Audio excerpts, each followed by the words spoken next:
G'day everyone, Goober here with a bit of a build update and progress update, I guess, for my character this season. I'm not playing as much as I normally would. I don't know why, I'm just not really enjoying the league mechanic as much as I thought I would. I honestly thought the way it was portrayed in the at TorchCon and in the previews and stuff that it would be like this massive loot explosion comparable to the Nightmare season, which in my opinion was awesome because you'd get these massive explosions of loot and it was always exciting and you were always looking forward to the next loot explosion. Whereas the season mechanic this season, it's kind of you get coins in the map, and you can save up 3,000 and do the vault. And then the vault drops, 20 or 30, maybe 50 or 60 FE, but you get to do one a day, maybe. I don't know. Maybe in Profound and Deep Space you get so many coins that you can do it all the time, but at the moment you don't get that much. But anyway, this is just a quick gameplay update. I'll do a build update in a second. I haven't been using God of War because I bought some Mind Infusion boots that were corroded with extra movement speed, which is a really, really nice quality of life upgrade for Boom Moto. I've also started using... do I have Swiftness on at the moment? I was using Swiftness in my auras, but I was doing bossing and I just basically forgot to switch back to Swiftness for a bit extra movement speed. Decent drop there, actually, which is quite unusual. Normally get like 1 or 2 FE from this, and that's about it. So it's, I don't know, most of this killing, like, stuff's dying all over the place, and all these weapons are dropping that aren't actually useful. Nothing dropped out of that chest except for white gear. Like, what the fuck's the point of that chest that's rare as fuck? So it's a little bit odd that they value the tower coins as good loot when it's not really that interesting, to be honest. And the basic sequences are kind of meh, to be honest. But anyway, that's the slow T8s that I'm doing at the moment. The chest that I've got on, I actually put on for the path of progression, and I just left it on because it gives me a lot of energy shield. It's a massive 2 FE chest. So anyway, that's the gameplay. It's pretty slow. It's very chill. It's not speedy like I would like, but it is what it is.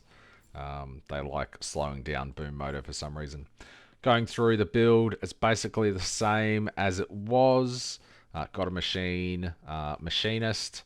I have been going with Burning Aggression here just because it's 30 points of command, and Boom Moto just hits really hard and then it slows down and it hits really hard. And this gives you 90% additional damage every 2 seconds. If there's an elite within 10 meters, you don't need anything to kill white mobs. It's only elites and bosses, so this just seems better value than Rally, because Rally is just 25% minion damage. I mean, if I had to choose 90% additional damage or 25% additional, I'd probably take 90%, to be honest. Maybe that's just me. The change, I think, over the last one is Shadow Dancer. It's a lot of physical damage to minions.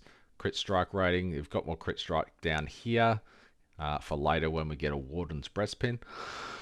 Physical damage to minions, more physical damage to minions, and physical skill, so the minions are physical tagged as well, so that's a +1 to them as well. And then more physical damage and stuff like that. Lich for the off the beaten track, so we can have all our auras on, and the extra sealed mana compensation here.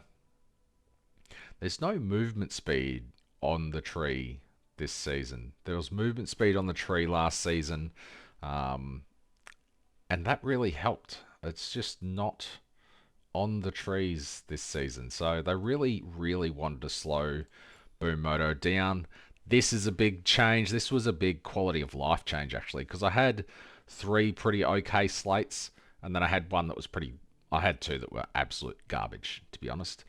Um, and Residents of Stars, it copies the medium talents, but not the legendaries of your adjacent slates. So all of these slates here, it's not copying the +1 minion skill, but it is copying the command and everything else that's on here. I do have to re-roll this, but I'm a little bit low on currency because I'm going so slow. But ideally, you would want minion max life, command. So just 2 command, minion max life, and probably minion attack and cast speed on there, or chance for minions to deal double damage. So if you had 4% minion double damage on all of these, that'd be 32% chance for minions to deal double damage, which is a really nice boost. Then you could just have minion max life and +2 command on there as well, and that would boost it by a lot just through that. So that's a really cheap upgrade. They are going for about 20 flame elementium, and the slates are about 200 each. Onto the gear. I have got a Machine Lord. I didn't get lucky with the corrosion. They're about 8,000 flame elementium if you get the fixed at 3. But that was a bit unfortunate. That, I don't know why I'm wearing it. It's Dex. I'm using Machine Lords. So if that was strength, it'd be better. That's bizarre that I'm using that, but whatever. I guess the explosions benefit from any stat, so there is that. Pretty garbage belt. This really needs to be upgraded, but embers cost so much. Started crafting a ring. That's not too bad. It's got minion max life and stuff like that. My weapon I started crafting as well. I got lucky with a 1-tap of a pen there for elemental damage. Machine Lord means I'm doing a lot of elemental damage, which is quite nice. This is what I bought for... I've got the proper belt chest down here that has more damage and supposedly more survivability. However, the extra energy shield from this is about 2,500 energy shield all up. So it really, really boosts your survivability of not getting 1-tapped. And I don't really need the extra damage that much for T8.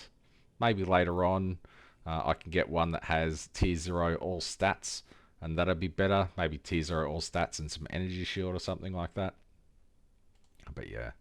Onto the gloves. These are just stats, strength and int. This was a huge quality of life upgrade. They're actually pretty cheap for these two stats. 20 FE for 47% movement speed and +2 minion skill level. It's really quite nice. Still using the horn ring. Probably switch that out for a another essence ring with more tank and stuff like that on it when I get that going. Onto the skills. Summon Machine Guard. I tried the spider tanks, but it's still so expensive for spider egg and that sort of thing. And Boom's big strength is the ability to hit once and it clears the screen. The splits of the spider tanks, they deal a lot of smaller hits, and it just doesn't equate to quality of life clear speed at this point. I'm sure when I get a better weapon and I get parabolic projectile splits and a 3 Machine Lord helmet, this will stop shining and the spider tanks will be better. But for now, this is just quality of life for me. have force start with preparation. I should probably get a lower cooldown of that. This has a 6-second cooldown. I should get a 6-second preparation and chuck that in there, or a activation medium with energy shield, and have that going there. Blink for a bit of mobility, rising edge for a buff, timid for enemies. Again, you don't need timid for white monsters, so you may as well have an activation medium elite. Just get one with a lot of meters, so it triggers on every single rare monster and bosses within 15 meters. Just have a bit of increased AoE, so it might hit some other stuff around it, and reduce cooldown recovery speed. Precise Energy Fortress. I didn't have precise skills for ages. I still don't have precise of these. I probably should just buy it, as they're not that expensive and you get some bonuses from that. Make sure you have all of the supports in, or you won't be able to activate them. Still using absolute garbage soul candles. These could really be upgraded quite easily into something useful like hardened and stuff like that. Quick look at damage. I'm not really fussed about damage. I'm just cruising around in T8, doing whatever. And we're sitting around about 1 billion DPS, which is pretty comfortable. It's enough to do normal Keegan. It's enough to, do T8. And if you want to do the other tier 1 bosses, it's enough for that as well. I could probably do Traveler if I wanted to spend 8 million years in the fight. I think you need about 20 billion DPS to do Traveler 8 quite comfortably, and I'm not quite there. But anyway, that's just the build update for my Boom Moto. I'll update this one, I guess. 1 bill DPS survival. That'll do. Anyway, thanks for watching, and I'll see you in the next one. Cheers.